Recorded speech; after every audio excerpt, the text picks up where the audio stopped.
Welcome to Nightmare Echoes. Listen, scream, and embrace your obsession. I'm your host Eleazar, and today Jesse's here to explore the unsettling themes of Heretic. Is the house inviting or quietly terrifying? Do the restaurant and board game metaphors actually work? And does the movie lose its focus halfway through? If you'd like to follow us, all our links in the description. Next week on the podcast, Saw 4. But until then, a film that gives you a lot to think about, whether or not you ask for it.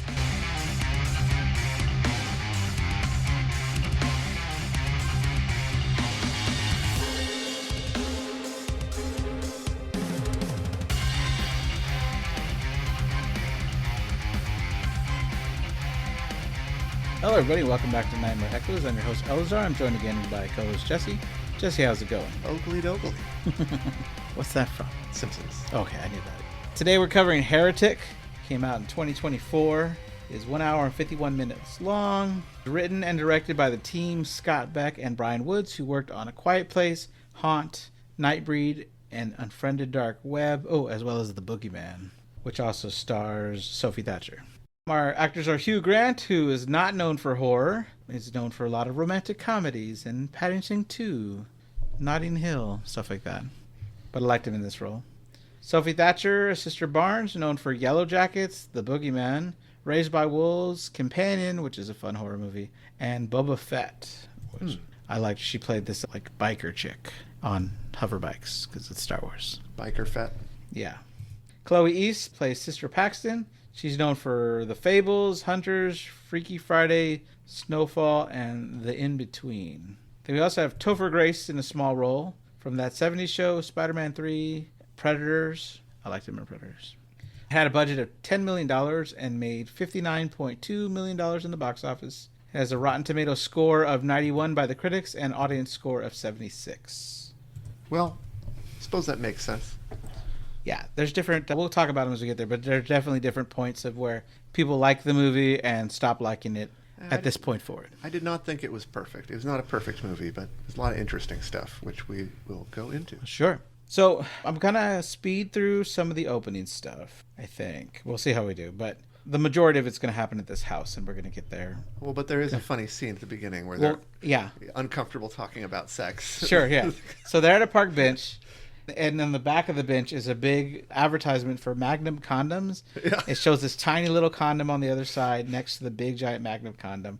And they're talking about how it's all marketing and that Sister Paxton heard that they're just the same size as other condoms, but because of marketing, everybody believes they're bigger.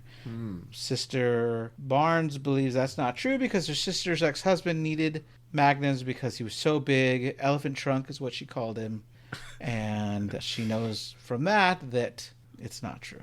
And they have some line about, imagine growing up and believing your whole life that Joseph Smith didn't have the word of God or whatever, something like that. And just to let you know that these are Mormon missionaries that we're talking to. And yeah. They're also holding the Book of Mormon. They're dressed very conservatively. Right. Yeah, they do talk about that. What I like about this scene as well is that the credits are very artsy. They hug the corners. So like on the bottom right, it'll say Betsy Hyman, and on the bottom right side, but on the side instead of the bottom, says costume designer. So it's like a little magazine cover, how they would kind of put their wording going in a curve. It's really cool artsy design. Yeah.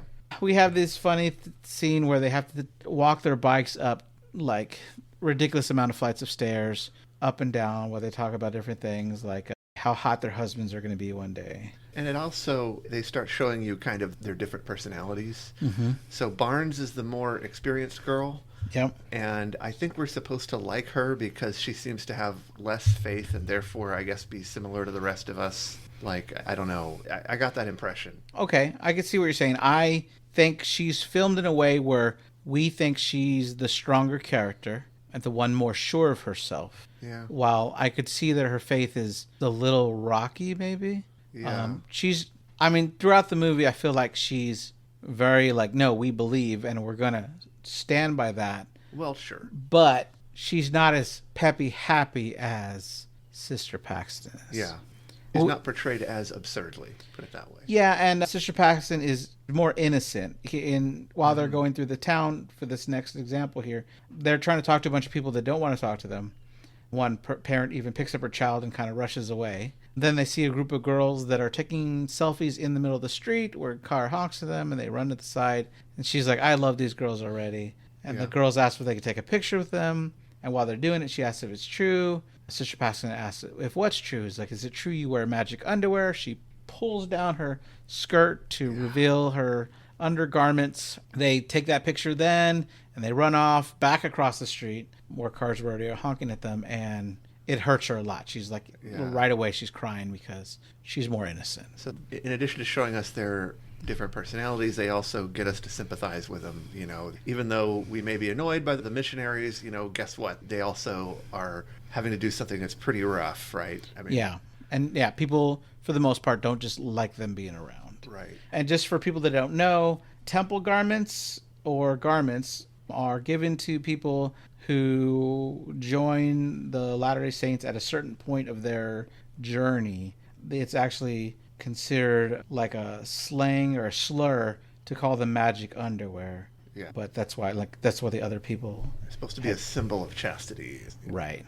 Sister Paxton's crying and saying that people don't like them. She references that South Park episode, which made me go watch it, it was pretty darn funny.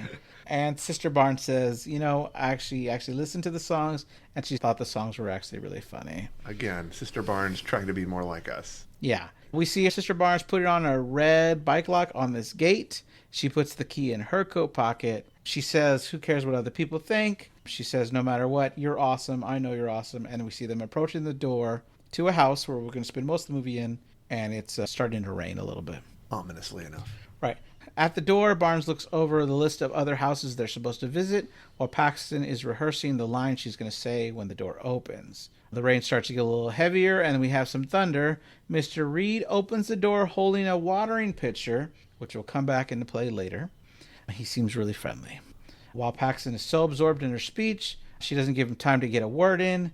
Mr. Reed asks if they would like to come inside since they're all getting really wet. They explain they can't come inside unless there's another woman present, and he says that... without missing a beat. Missing a beat. Yeah, my wife's in the other room, don't worry. Right, and he's like, does that count? And he's like, oh yeah, of course, we'd love to meet your wife. She's baking a pie. Yeah, so they take him on his word. They go inside. And this actor does a wonderful job. I mean, he's absolutely charming. Yeah, and this first room is set up so welcoming. Yes. As they take their coats, he takes their coats. You see that while Sister Paxton looks like her outfit fits in this room. It's very happy, very flowery. There's bless this mess in cross stitch on the wall. They have these cutesy little hexagon windows. Although they're very little. They're very little, which we find out in a little bit. It's crazy how little they are. I mean, it's a little disturbing how little window there is to the outside world, actually. And you can't tell from the way the curtain is pulled back, but it looks like there's a full-size window under that curtain. And we'll get to it eventually, but when they pull down that curtain, you find that it's 3 tiny little slits that give off the impression of a full-size window. Right. So he asks if they like pie because his wife is baking pie. He then tells them that he has metal in the walls and ceilings and asks if they're okay with that. What a strange thing to say. It is a strange thing to say. I First think creepy thing. That's the first creepy thing, but at the same time, you can kind of, like, your brain wants to explain it away by saying, oh, like, he's just saying that maybe your cell phones won't work in here. Right. Like, that was what I thought. First, I was like, what a weird thing to, like, why not just say cell phones don't work too well in here? If you were going to... Yeah, I don't know. Strange. It's like he wanted to catch him off guard. Yeah. And later be like, but I told you your cell phones won't work because of the metal in the walls. But it's not quite what he said. He just says a strange line. And they act like it's the most normal thing anyone has ever said to them in their entire lives. So while he goes off to get snacks, Barnes notices a butterfly by the light fixture who flies near that small window. While Paxton notices a picture of Mr. Reed when he's way younger with one of his dogs in the photo with him. Mr. Reed brings out a tray of drinks and a candle and says that his wife is being shy, but the pie is nigh, which I think is funny. It's very rhymey. Right, yeah. Well, I think it was like, instead of the end is nigh. Yeah. Right. They tell him that his wife needs to be in the room, and he says okay before offering them colas. He starts by saying he thinks it's good to be religious, and they're like, our job here is done. He asks for their backgrounds. Paxton says she's from Ogden, Utah, and is one of 8 daughters, and Barnes is from Salt Lake City, but Barnes steps in to say that she's originally from Philadelphia. Paxton says she was raised in the church, but Barnes shopped around different churches with her mother after her father passed away. Mr. Reed tells them that he struggled to find different faiths. He's been struggling to understand all the different faiths, and he believes the question that he was always asked is, what is the one true religion? Mm-hmm. Paxton brings up Joseph Smith, which I only knew about because this South Park episode this movie had me go watch. Mm-hmm. Reed explains the origins of the religion as he understands it, mispronouncing the angel that visited Joseph Smith, but then he pulls out this Book of Mormon that has many flagged pages and notes taken in it, which really impresses Sister Paxton. Mm-hmm. Barnes says the pie smells amazing, and Mr. Reed asks if she can tell which type of pie that is being made, and she says blueberry pie, which he says is correct. And he wants to know how her father died. Did she mention anything about her father dying prior to this? Yeah. Well, she said after her dad died, her mother and her shopped around different churches until they found this one. That's right. Okay, that was a very brief mention. I think I missed that. Well, okay. I thought it was kind of strange if she hadn't mentioned that, but it's also a little strange that he's that observant, I guess. Yeah, well, the writers and directors said that they had been thinking of this movie for about 10 years, but they knew that if they wanted to write someone with this genius IQ, they needed to do so much research because they know they don't have a genius IQ level to be able to write a character that was this knowing about everything. I didn't know he was supposed to have a genius IQ, but it makes sense. Right, yeah. So I guess that's how he picks up all the little details. Yeah. She tries to say that her father passed away from Lou Gehrig's disease, but he thinks she says blueberry disease. He thinks it's funny before it turns awkward.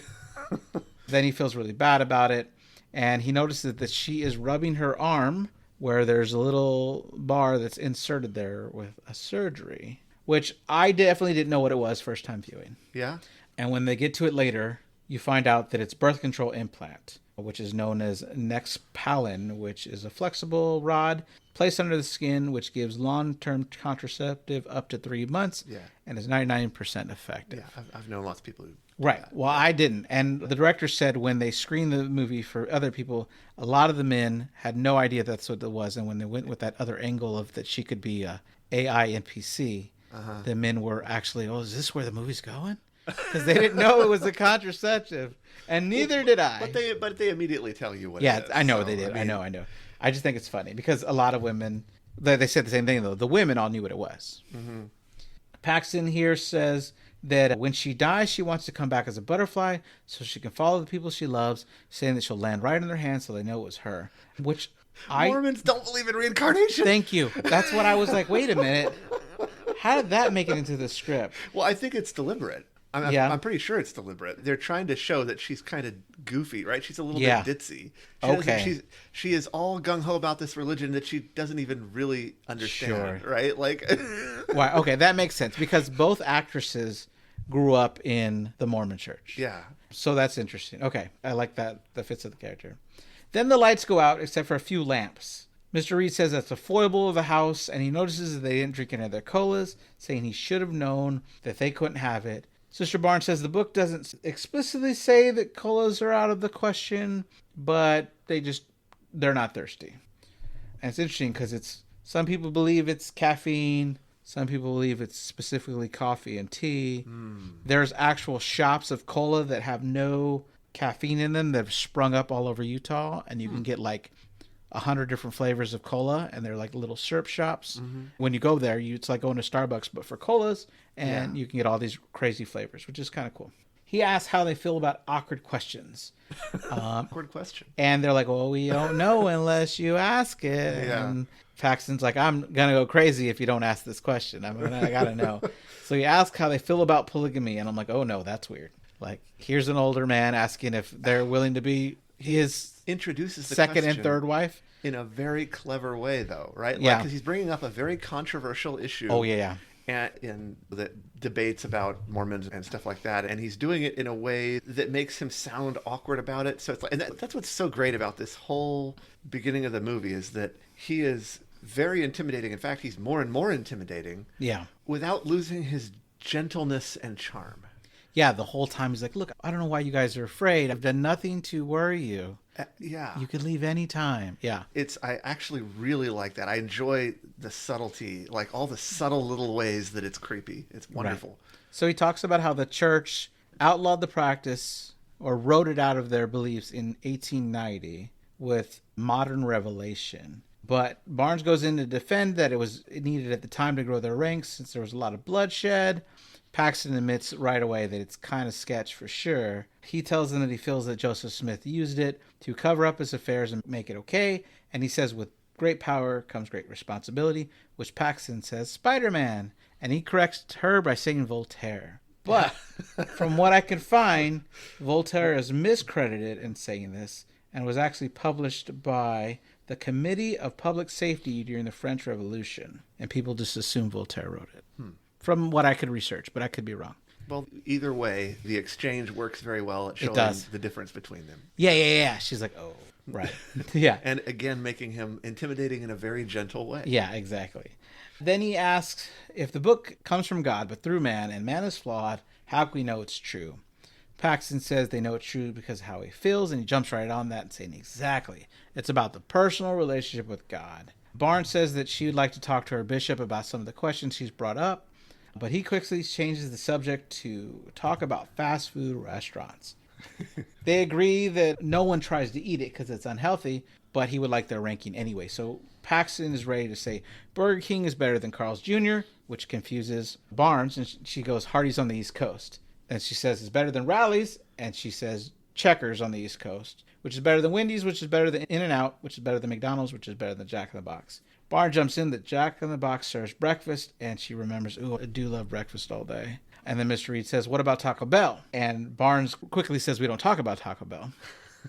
And he asks, why don't we talk about Taco Bell? And Paxton says, well, in order to tell you why we don't talk about Taco Bell, we would have to talk about Taco Bell, which is a great exchange. It is. We never find out why they don't talk about Taco Bell. That's not true. We do. Oh, do we? We do. There's a scene, and I'll walk you through it when we talk about it. Okay. We'll get there. I think I did not notice the whole Taco Bell thing. Yeah, well, there was a lot going on, and it was intense at the time. Yeah, there was.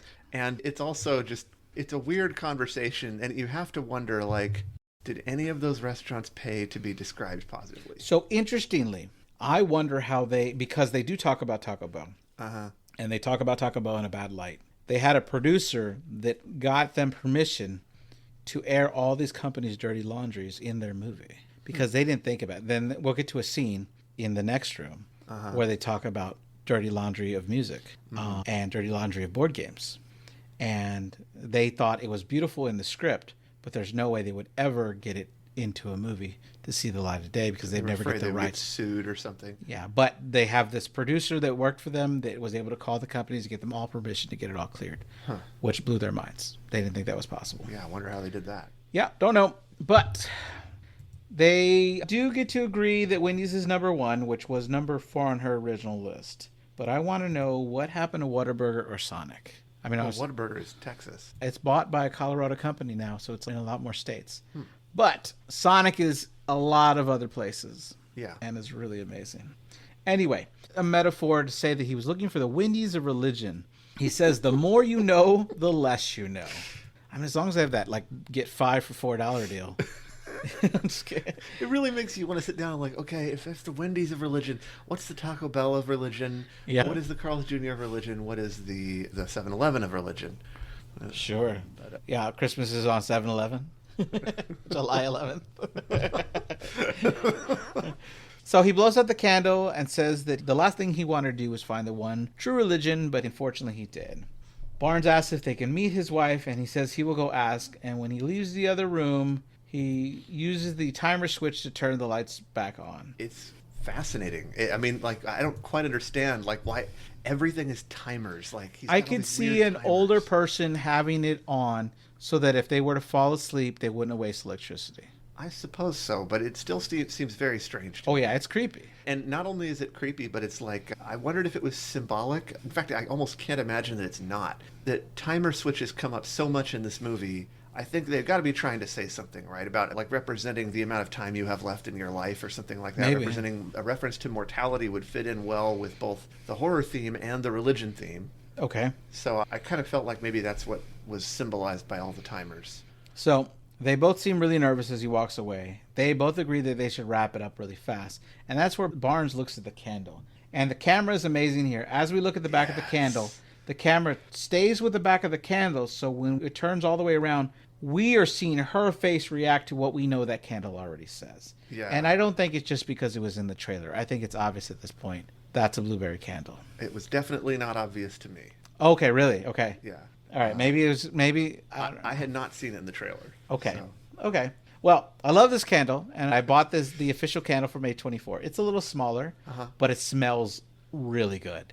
And I took my kid to... You can see how they would have confused it for actual... Yes, right. It smells really amazing, and I took my kid to see this movie in the theater. Unfortunately, it wasn't one of the viewings out there that they had some 4D viewings where the theaters were pumping in blueberry candles. Oh, that's awesome. Yeah. That's awesome. I kind of wish that... I have gone to some recently, like Final Destination Bloodline, where my row of seats was shaking and rattling when the people were falling to their deaths and stuff. And that was amazing. It felt great. Well, I think this would have been a fun movie to see at like Alamo Draft House, and that where they actually give you blueberry pie or something. Yeah. That would have been great. Right.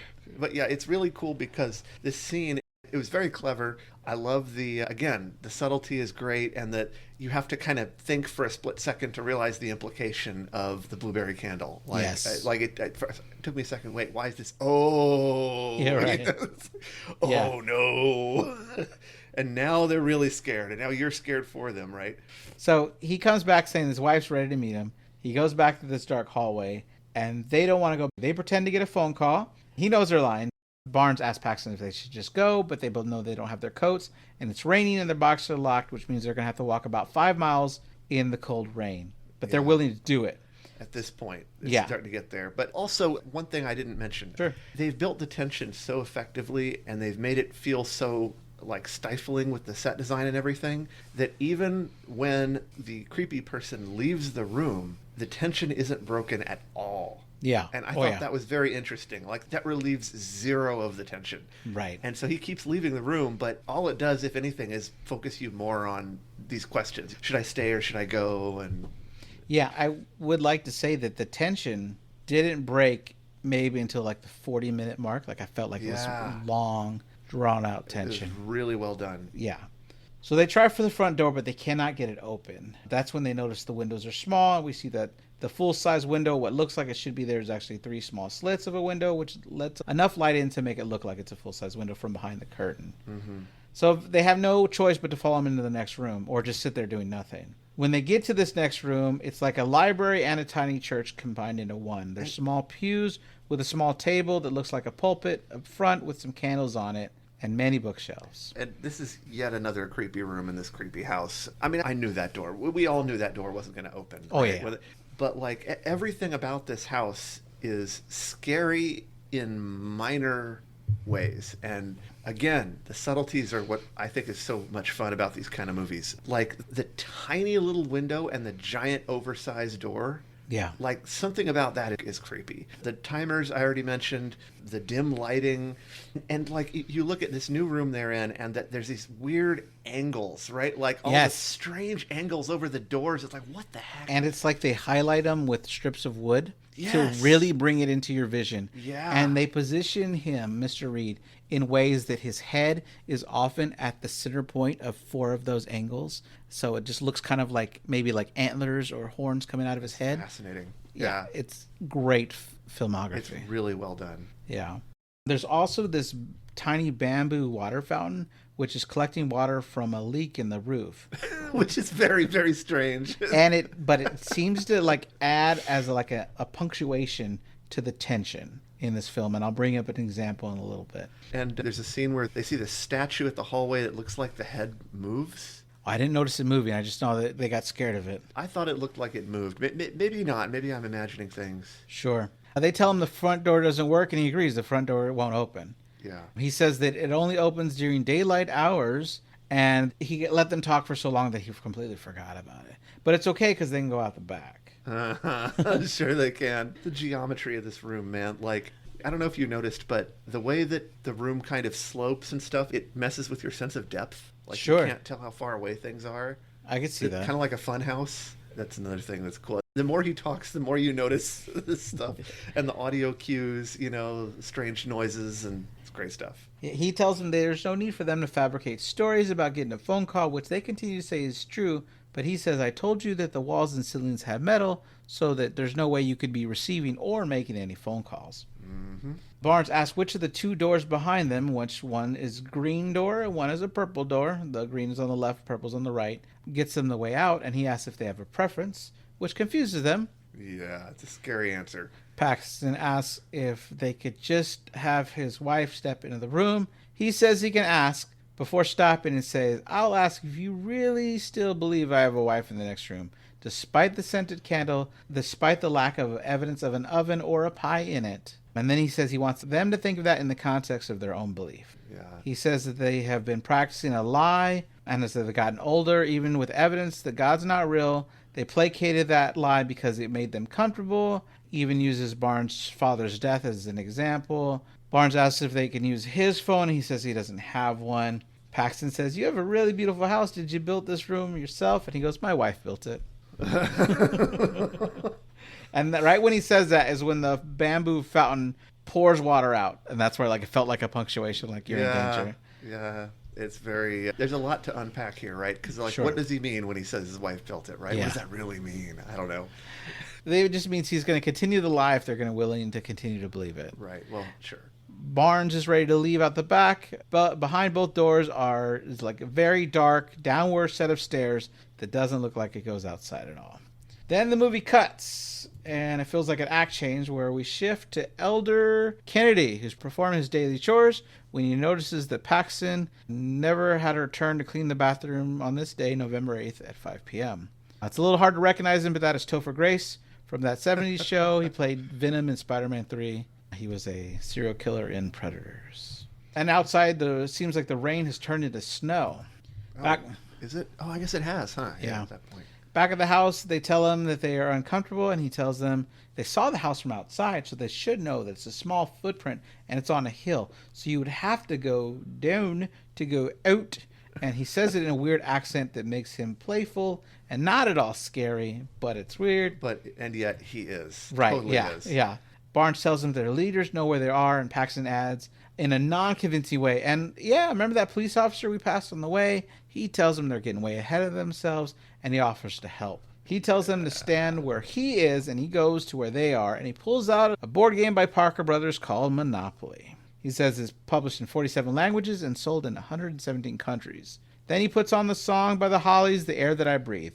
He says that 1 billion people have played Monopoly, but he gathers only a fraction of them have ever finished it. He puts down the King James Version Bible, making the same claim. He goes over the components of Monopoly and tells them he will not tell them his favorite avatar before letting out a meow, which I didn't know was an avatar, but I looked it up, but it became an avatar in 2013, which makes sense because I have not played that game this century. Yeah. I own a lot of board games. My kids play board games on the weekends with me all the time, but we play a lot of newer things like Munchkin, Wingspan, or Takedo. So let's see. Has he already played the creepy old music? So he just started The Air That I Breathe. Okay. I feel like creepy old music has become such an overused trope. But so that's funny because I didn't find this creepy. Because I guess I grew up listening to this stuff. My parents had me listening to 50s and 60s growing up. So I knew this song. Okay. Well, I thought it was supposed to be creepy. Maybe. But he puts it on, but he doesn't go over why yet. Okay. Also, that meow that he let out was not in the script. And everybody was not expecting Hugh Grant to go, meow. Then he pulls out the 1904 game called The Landlord's Game and speak about its original creator, Lizzie Maggie, and explains that it's the basis for Monopoly, but its original creator never got credit. He talks about how Darrow sold the game to Parker Brothers Monopoly, but he leaves out how Parker Brothers eventually bought her patent when they realized that Darrow wasn't the sole inventor of the game outright. He tells them that he's explaining to them iterations. He plays the Hollies again, asking if they've ever heard it before. Paxton points out that he just played it, but he says he meant before tonight. They say no, and he says he doesn't believe that's true, and he adds that he'll get back to that. He then talks about what he calls the big three religions, Judaism, Christianity, and Islam. He lays down the Torah next to the Landlord's Game. the King James Version next to Monopoly. Well, the big three monotheistic religions. He does say monotheism. Does he? Okay, Yeah, my bad. he does clarify. Okay. And then the Holy Quran next to Monopoly Ultimate Banking, which tracks your wealth with credit cards or debit cards. Which would be more convenient. I hated that banker mechanic. Really? Oh, I never trusted the banker. Figures. Cheating fools. He asks for their Book of Mormon and places it on top of the King James Version and sets down Bob Ross's Monopoly edition next to it, calling it the Zany Regional Spin-Off Edition. He tells them that he knows that they've heard The Air That I Breathe because he knows that they've heard Creep by Radiohead, which make them both shake their heads. He sings a few lines of Creep, asking if those lyrics can be recognized, but he doesn't give them time to agree or disagree. He then tells them that the Hollies filed a lawsuit against Radiohead for plagiarism, which was settled after they proved that the rhythm and melody of The Air That I Breathe can be found in Creep. The only problem is that Creep came out in 1992, and while it was very popular at the time, the girls are revealed to be 19 or 20, and so they could realistically not have heard the song Creep. Yeah, they could have. Have not heard it. Yeah. Right. So then he goes, fine. Then maybe you've heard of Lana Del Rey, who was sued by Radiohead for plagiarism for her 2017 song Get Free. He says they're all iterations. I've listened to all three songs, and I will say that I definitely think Get Free sounds a lot like Creep, but I don't hear how Creep sounds like The Air That I Breathe. Yeah. It's hard to tell. Probably the chord structure or something. Yeah. He says that Judaism, being the oldest, should account for the largest population. Barnes asks if they're talking about board games, religion, or music, and he says yes. Then he explains that Judaism doesn't have the missionaries like them, which he refers to as salespeople for their organization. He then says that he has an idea, he wants to sell them. He turns off the lights to turn on a projector, and we cut to Elder Kennedy, who's starting on his mission to find the sisters. Back to Mr. Reed, he says that the holy texts are all iterations of stories that have been being told for centuries, and he goes through a lot of slides. He has a voiceover as we see Elder Kennedy knocking on doors of places where the sisters were scheduled to visit, but they didn't. Mr. Reed says that the same story about someone being born of a virgin, able to perform miracles, and supernaturally resurrected were all stories told 1,000 years before Jesus was resurrected. He gives the examples of Mithras, who performed miracles and was marked by the sign of the cross. I knew that was what he was going to bring up. Yeah, sure. Immediately knew that was what was coming. Horus, who walked on water, was crucified and had 12 disciples. Yeah. And Krishna, who was a carpenter born to a virgin, baptized in a river, and rose from the dead and ascended to heaven. Yeah. He then turns on the light to reveal 25 pictures of similar stories, which say is impossible to ignore how they all influence and led to, and I didn't think he was going here, Star Wars Episode 1, The Phantom Menace. Yeah. He asked them to imagine 1,000 years from now where people accept Jar Jar as a significant religious figure and does the worst Jar Jar impression I've ever heard. The directors believed that he had never really seen the prequel trilogy, and he went back to watch clips. They didn't confirm it, but they think he went back to watch clips to try to land Jar Jar's voice down, and that's the best he had. Yeah. But I'm going to go on a tangent here where I think people already started worshiping Jar Jar. Because, and if you'll just indulge me for a little bit, there's this whole massive theory where people have collected mounds of evidence that Jar Jar is a Sith master. And they believe that he was actually... And just humor me and let me go through it, okay? George Lucas isn't that smart. I'm sorry. Well, maybe. But we'll go over the evidence. And they believe that he was actually Palpatine's boss. In the first movie, when they make it to the river, Jar Jar executes a 20-foot somersault in the air and is believed to have used martial arts called Zhu Quan, aka Drunken Fist. Jar Jar seems to take out half the droid armor using similar moves, where he looks like he's stumbling around to throw the droids off and appears to keep getting lucky, but as Obi-Wan told us in episode 4, there's no such thing as luck. Jar Jar can be seen using sleight of hand and Jedi mind tricks, changing people's minds in pivotal moments throughout the scene. Jar Jar mocks Qui-Gon behind his back in front of Anakin, teaching him early to distrust the Jedi. Jar Jar is by Padme's side, explaining how big his people's army is and convinces her to go back to Naboo when she should be staying there as a senator. Every droid in the series distrusts Jar Jar. When George Lucas talks about Yoda, he says that in a lot of old stories, the hero always finds that strange, weirdly seeming unimportant character before they find out that he's really the most powerful wizard ever. And that was Yoda. And if we remember, Yoda pretended to be silly and clumsy before revealing himself to Luke as the Jedi Master. It is believed that Jar Jar would have originally supposed to have fought Yoda at the end of Attack of the Clones, And there's footage of Lucas saying Jar Jar is the key to all this. And the actor who plays Jar Jar has been quoted saying, "There's hidden message between all of the way I'm acting, it'll just get revealed a long time from now." When Yoda explains to Mace Windu that there's always two, a Sith Master and an apprentice, Jar Jar is seen standing right next to Palpatine. Jar Jar convinces Padme to promote him to senator, and then is the one that convinces the Senate to abandon the democracy and give power to Palpatine.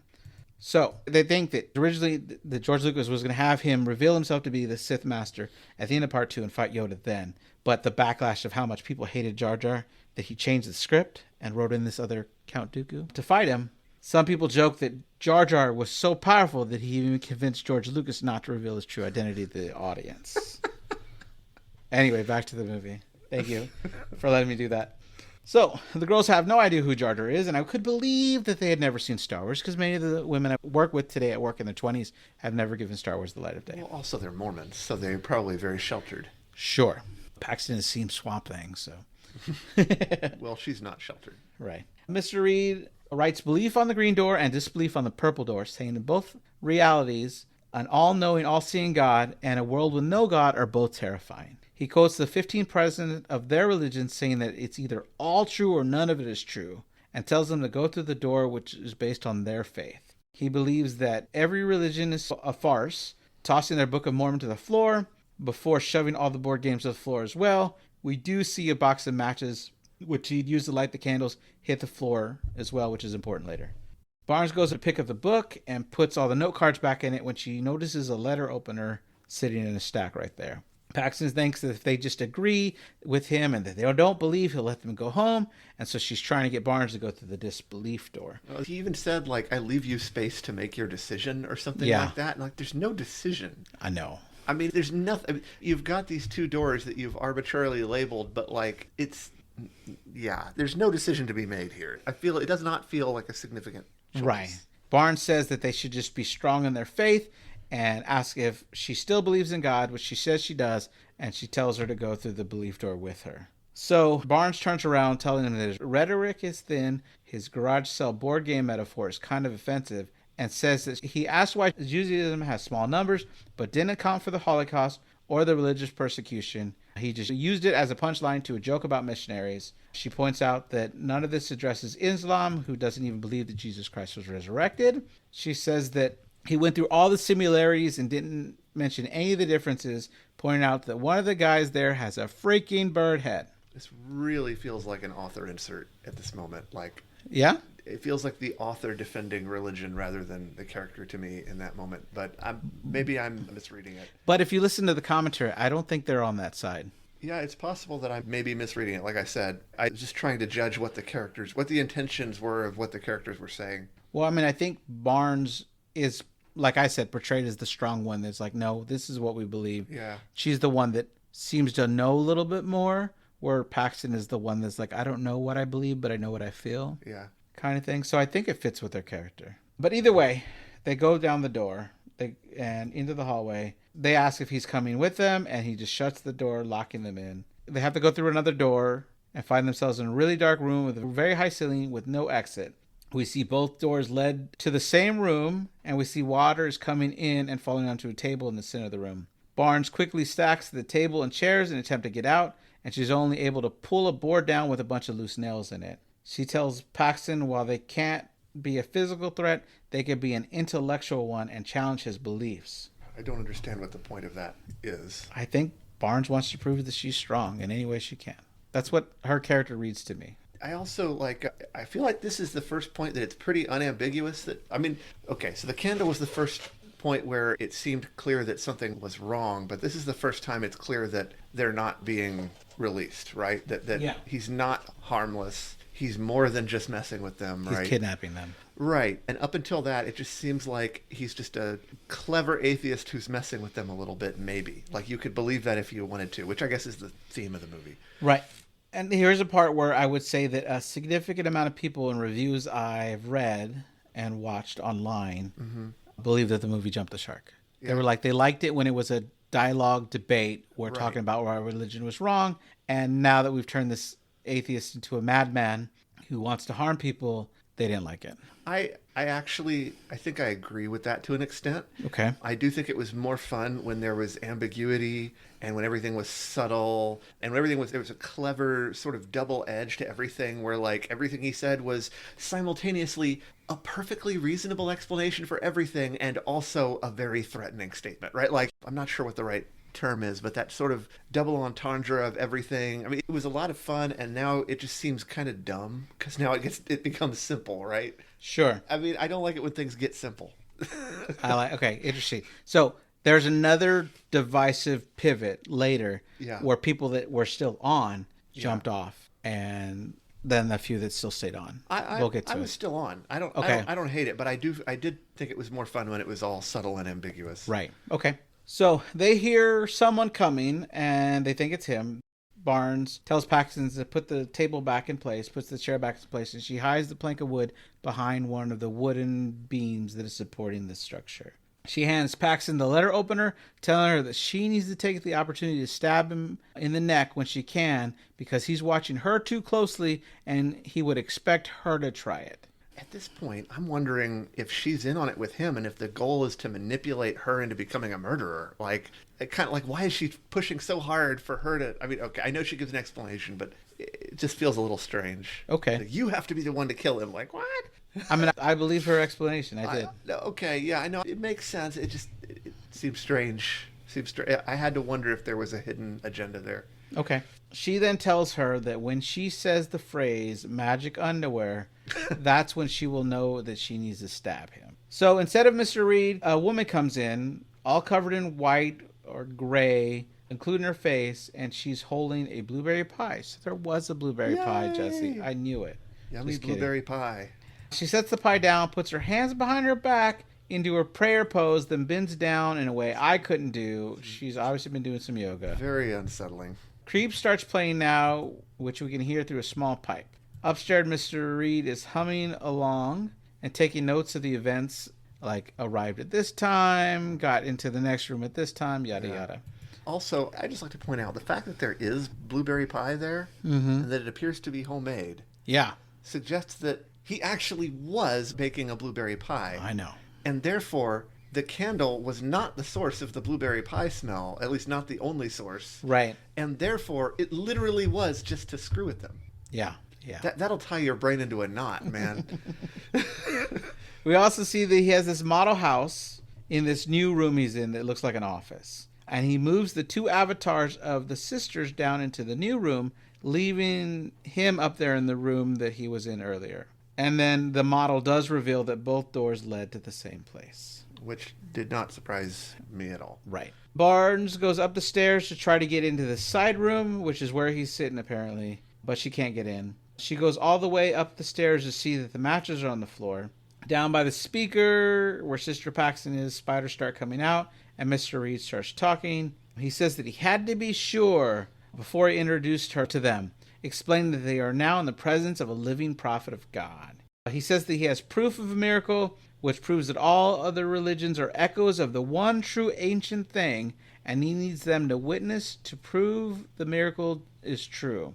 The prophet gets up and starts to eat the pie as Mr. Reed goes over the ingredients of a normal blueberry pie and says that he added wolfsbane and belladonna. He says that she will die and she will be resurrected. While he's doing this, Mr. Reed is carving a new figure and places it at the front of the door of his house, which means at this point he did expect someone to come looking for them. It means that?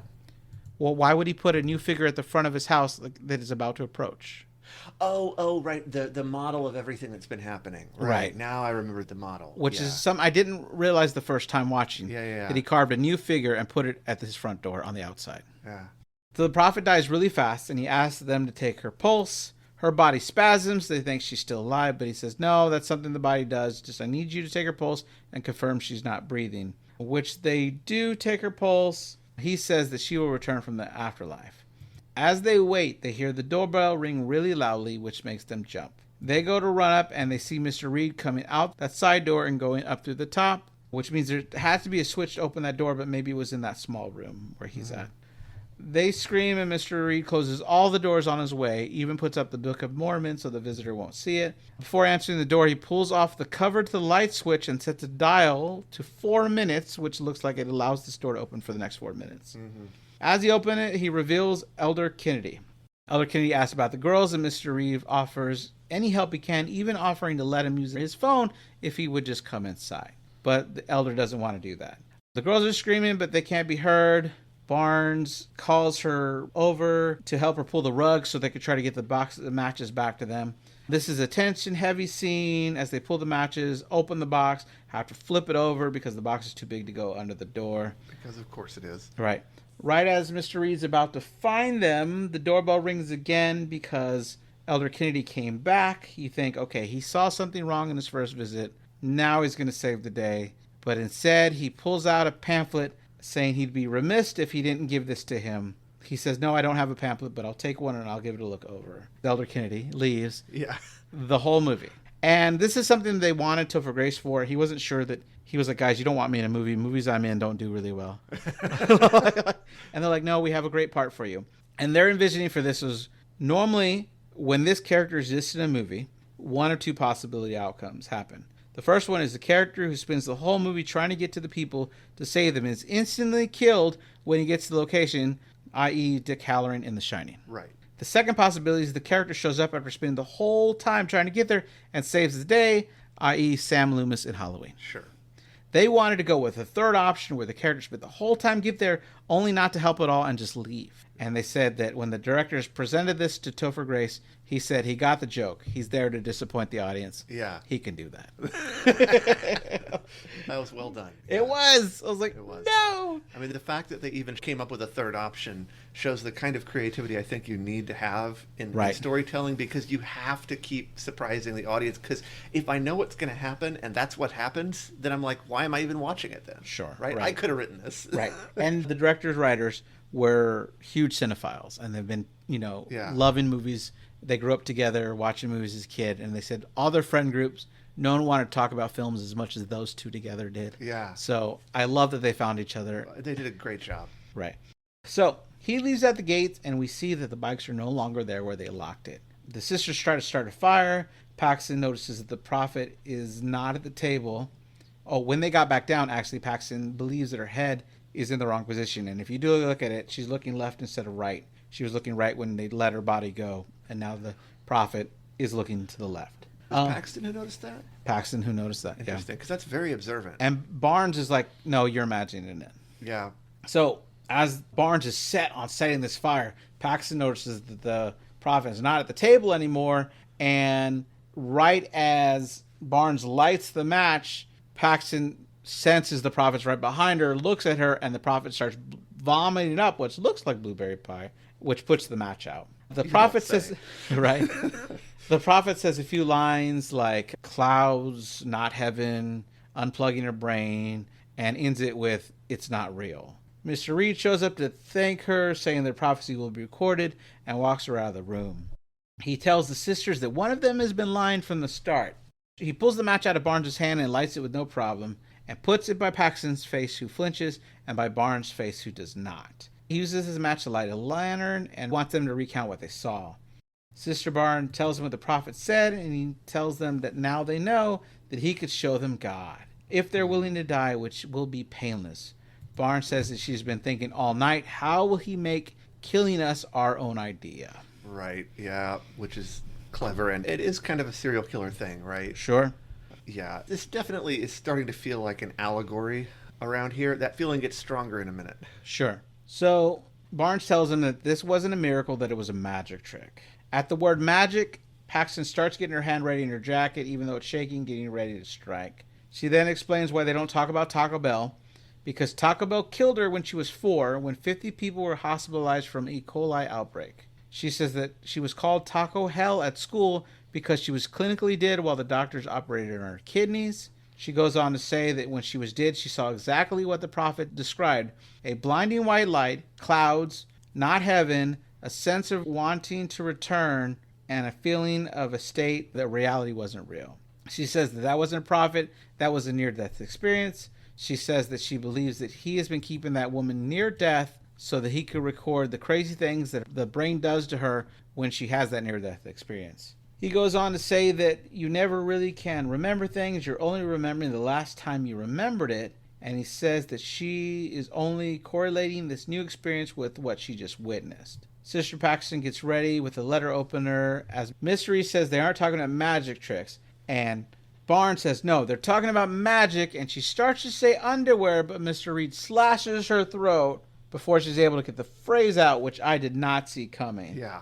And the directors say in this movie, they filmed it to make everybody believe that she was going to be the final girl. She was the strong one. She was the one that's going to be tough enough to survive this whole thing. Yeah. So to kill her right here in this moment shocked the audience. And again, you got to surprise the audience. You got to do it. Yeah. Mr. Reed attempts to wake her back up from the dead before saying that something went wrong. He pulls out a blade that he used to slit her throat and cuts the little implant out of her arm, telling Paxton that she's artificial or an NPC, and he first noticed it by the way her body didn't react to the flame of the candle. He goes on to the theory of the butterfly dream, where he says that they're all in a simulation, an artificial reality, and that Sister Paxton, if she dies, she will pass into reality, which is the plot of the 12th Doctor Who episode Extremis, where the Doctor realizes they're all in a simulation and uses his sonic glasses to send the information to the real Doctor out of the simulation, who gets the warning that it's supposed to be delivered. It was such a good episode. But it's pretty clever of him to use the birth control implant that way, because he's banking on the fact that as Mormons, she wouldn't know what it was. She wouldn't know what it was. Right. He asks her to challenge it, and she tells him that it isn't a microchip, but it's a contraceptive. He asks if she's ever known a Mormon to have a contraceptive like that, and Paxton says that Barnes would have been too embarrassed and the church would have shamed her for it, so she would have hidden it and never told anybody. She tells him that she thinks his prophet actually went off script when she said none of this is real, and he's having to figure this out on the fly, and that this simulation theory is something he just came up with right on the spot. And I don't understand this. I feel like we haven't been given any suggestions at all that she's like this brilliant and coming up with all this stuff suddenly and understanding everything, and like, what? It felt a little random. Yeah, but he liked that she was able to figure this out, and he offers her a little high five, which I think was weird. Yeah. He's like, ooh, high five. And the body switching thing, like, I would never have come up with that. Sure. Yeah, she's smart here. Yeah. He asks her if he faked it, how did he make her come back to life? And she tells him that when they were distracted by the elder arriving, a lookalike moved the body, took her place, and set her head down incorrectly. He asks, well, where then did the body go? Pretending not to know that there's another way out of the basement. He walks around the walls. Nope, this is solid, this is solid. Before she pulls away the table, removing a tarp, because she sees that the water has not been piling up in this room, to shows that the water is draining down a trap door, which leads into a cellar. She's Sherlock Holmes. Like, this is seeming downright implausible. How many people in the world would be able to figure all that out at a glance? I don't know, but the water should have been building up. That one seems a little bit like, hey, where's the water going? I just think all these sudden, fast-paced deductions, and like, it's starting to strain credulity for me. Like, if you haven't done anything to set up, like, they should have at least at the beginning set her up like she was some kind of, prodigy or something like that. Like, maybe she had just watched The Watchers and was frustrated when they pulled the table after months and to reveal there's a trapdoor there. Just kidding. Because I kind of felt like they made her the dumb one. Like, like the ditzy moment where she doesn't even know the tenets of her faith and is talking about reincarnation, right? Like, right. I felt she was supposed to be the, like, low IQ stupid person. Now suddenly she's a super genius, and I see where you're going. It bugs me. I don't like that. That started to bother me. Yeah. Okay. Well, she opens this trap door to the cellar, and she says that that's where the body would go. And he goes, how would you prove your theory? She said, well, if there's a body down there, I just have to go down there to know that I'm right. And he's like, why would you do that? Yeah. And she's Which like, is a good question. It is a good question. Like, that there's nothing good coming from this. I've already trapped you in this room. Why would you go down to another room? And this is yet another example of a character doing something that seems to be the embodiment of the writer of the movie rather than the character. And I don't like that. I think that's bad writing. But okay. But it is what it is. We all have our own opinion. All right, sure. So she says that she wants to know the truth, and the only way out is through. He asks if that's Robert Frost, and I thought it was as above, so below. But she says it's Swamp Thing. He chuckles and tells her not to go in that cellar unless she's prepared to find the one true religion. Which sounds like he's saying she's going to die. Yeah, I think so too, right? Yeah. I mean, that's what it sounds right. like. She goes down, finds the body, proving that she was right, and he closes the cellar door on her. She walks through 2 rooms with a lot of different religious symbols and artifacts that I won't pretend to understand. Yeah. She finds a way to a door and finds their red padlock on it. She has the key in her pocket. It was supposed to be in the other sister's pocket if we didn't cover that earlier. He had switched which pocket the key was in. She unlocks that, and then she goes into the next room, which is a freezer with a lot of small cages that look like they're meant for dogs. And instead, there's a bunch of women in it. A bunch of prophets, yeah. Yeah. The room is also equipped with a mister, so they're not only cold, they're wet. As she hands her coat to one of the women, Mr. Reed comes down, apologizing for the cold, and asks if she's figured out the one true religion. She says that she has. When she first came in, he took their coats. They thought he was going to talk to his wife when he was really going outside for their bikes, saying that she noticed his hair was wet when he got back. And I've watched this film 3 times. I don't think his hair was wet when he got back. Yeah, again, she's Sherlock Holmes. She says that when they found the key in the wrong pocket, they thought it was a mistake, but he had instructed one of the women to place the lock on that door and give the key to her instead. He asks why, and she explains it so she would know that the only reason she is standing in this room now is because it's exactly where he wanted her to be standing. No one is going to deduce all of this. Like, this is ridiculous. Maybe she read the script. It seems like she did, honestly. All this because he wanted her to believe that the one true religion is control. Wow, so edgy for 1960. Like, I mean, what a cliche. I thought it was set now. They have cell phones. I know. What I'm saying is the message, religion is control. Wow. Oh, I never would have thought of that. God, that's so freaking smart. Wow. No one's ever said that before. It's like, this is another one of those things where people say something that's been said many times and act like it's the first time you're supposed to have ever heard this. And right. Oh, God. What's the best you can do? I was a little disappointed. Yeah, I was hoping for something a little more original. All right. He tells her she's exactly right. She goes to comfort one of the women. He says that they don't want her help. He says he keeps them cold for the same reason they hand out Bibles after hurricanes, because it's easier to control someone that has lost everything. And you wouldn't say that right in front of them. Right. Doesn't make sense. Right. Mr. Reed is pouring waters into dog bowls using the water pitcher we first saw him when he opened the door with, which gives really cynical meaning to like when he opened the door. Everything around here, it's like nothing makes logical sense. It's all just representative of things in a very sort of sloppy and crude way. It feels like a sloppy allegory. He starts trimming all the prophets' nails, and he tells Sister Paxton that she was right, and one of the prophets did go off book, and he snaps one of the fingers off of one of the prophets as punishment for this. He tells Sister Paxton that her whole life she has let people let her know what to worship, when to worship. She even lets them dictate her undergarments. She pretends to not know what he means, so he starts saying, "Your magic underwear," but she stabs him right in the throat as he's saying it, because that was the code word she was supposed to stab during. So it's convenient that he said it. Silly. He pulls it out, which is like bonkers. A lot of bonkers. Blood is going everywhere. She climbs back up the ladder. The camera pulls out to show us a model of the house where her form is seen running through the model of the house until she would get to the room she's entering, and the camera pulls up to show her entering that room. That was cool. It was cool, but it doesn't seem like it's in the movie. Yeah. There's a point in the movie where people think reality breaks and it was all a dream or a vision. This is before that, though. So it doesn't seem to fit in the movie. It was just a cool effect. She pulls the desk to block the door, and she goes through that small door in the stairwell. She goes back into the office and sees a depiction of Dante's Inferno and head back down, looking into the basement, trying to figure out if there's a way out through there. She looks down the door in the cellar, turns around, and Mr. Reed's there and stabs her in the gut. She hits the ground. He closes the door to the cellar, and he closes the one at the stairwell as well, locking them both in, we think, unless he has some secret opening trigger to open it. He asks her to pray for them both, and she says that prayer has been proven not to work in a big experiment.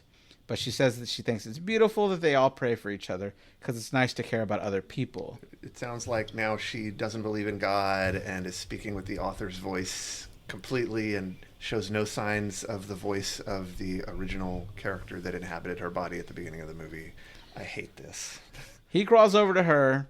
She does start praying, and he cuddles her before he puts the knife against her neck. This is the pivotal moment where either it all happened or it didn't all happen. That's when Sister Barn is alive, smashes him with the board of nails in his head. He falls over and dies. Sister Barn, with her last burst of energy, falls over and dies as well, as Paxton tries to caress her, kisses her on the forehead, then goes back up to the model of the house where she looks for a secret way out. She finds a vent that she gets out of. When her phone hits the ground, you see that it's searching for a signal. She runs out in the snow in the daylight, still holding her bloody wound.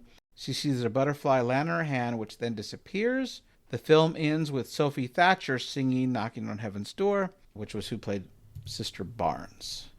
So there, when the moment that Mr. Reed held a knife to her neck, some people believe that she was actually killed right then, and all this was her near-death experience as she's dying. Where some people believe that it all really happened. Sister Barnes jumped up, had one last burst of energy to kill Mr. Reed, which allowed her to live. But either way, it seems hard to believe that with that stab to the throat and as much bleeding as he had, that he would be alive enough and powerful enough to make it up to that room to begin with. I didn't think, by this point, I felt like the author had totally given up on reality and cause and effect and that kind of stuff, and was just showing us things that were nothing but pure symbols. Okay. So her looking at the butterfly and then it not being there was just symbolic of, someone believing in God and God not really being there. And I felt like all tie to reality was gone by here, and that they weren't really trying to say anything about the actual reality of the story in the movie. Okay. And I could be wrong. Yeah, I mean, it's all open to interpretation, right? Yeah. By the end, it felt like the characters were allegorical. Barnes is there fulfilling the prophecy, being reborn and dying to save us from our sins or whatever, right? And, gosh. I feel like allegory is what you get when culture becomes so, either sophisticated or unsophisticated, depending on your point of view, that it loses contact with reality. And so instead of realistic characters, you have abstract concepts which are simple and have no complications. Instead of history, you get legend with a moral. I'm kind of trying to get out what my problem is with stories that become less realistic, right? It reminds me of the Middle Ages and medieval literature, and I don't like where it went, which is too bad because it started out so interesting. Yeah. And so I just felt like the way it ended it's like they gave up. Like they were doing clever, smart things, and then they were like, eh. Sure. But I don't know. I actually still liked it. I still thought it was a good movie. Right. I liked the movie as well. I had a fun time with it. I like to believe that she lived. Yeah. Even though a lot of people online are very mean about it. Well, then you're simple-minded and stupid if you think she lived. Which I'm like, or I just like enjoying a movie. People are welcome to their own interpretations of things, for crying out loud. So I liked it a lot.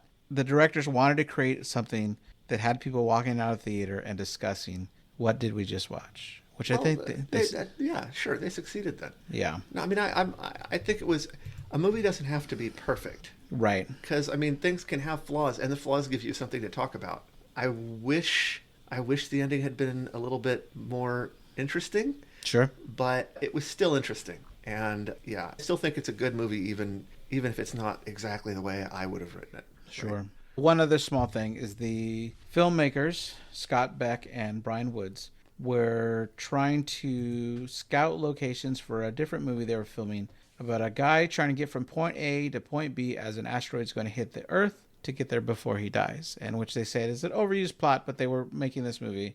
And as they knocked on one house to look at their house, they were invited in by a very nice couple that offered them tea and started asking about the movie they were filming. And then when they told them about this, they switched gears from the really nice people to all of a sudden the vibe got really creepy. And they said the asteroid is coming and that everybody does have only 3 months to live. And they should really think about their faith because of this. And it creeped them the heck out. And they thought that, is this tea poisoned? Are we dying? What is going on? They didn't know if they were going to make it out of there alive. Yeah. And that gave them the idea for this movie. It just took Apparently they did survive then. Yeah.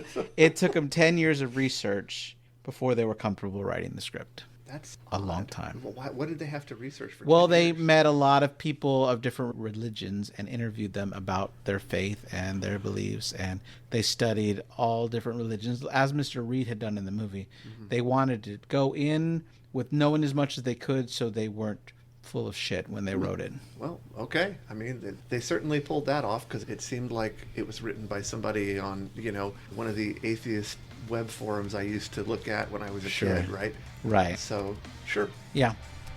Anything else? I think you had a lot of good things to say. I did have a lot of good things to say because it was a thought-provoking movie, which, like you pointed out, was what they were going for. Sure. Cool. Can you believe my oldest kid? I took him to see this and he fell asleep. Aww. I woke him up like, dude, what are you doing? What happened? Aw, that's too bad. That is. All right. Well, thank you everybody for listening. Thank you, Jesse, for being here. Thanks for having me. We have new episodes every Monday. Please leave us a 5-star review on your podcast app of choice. Bye. Goodbye.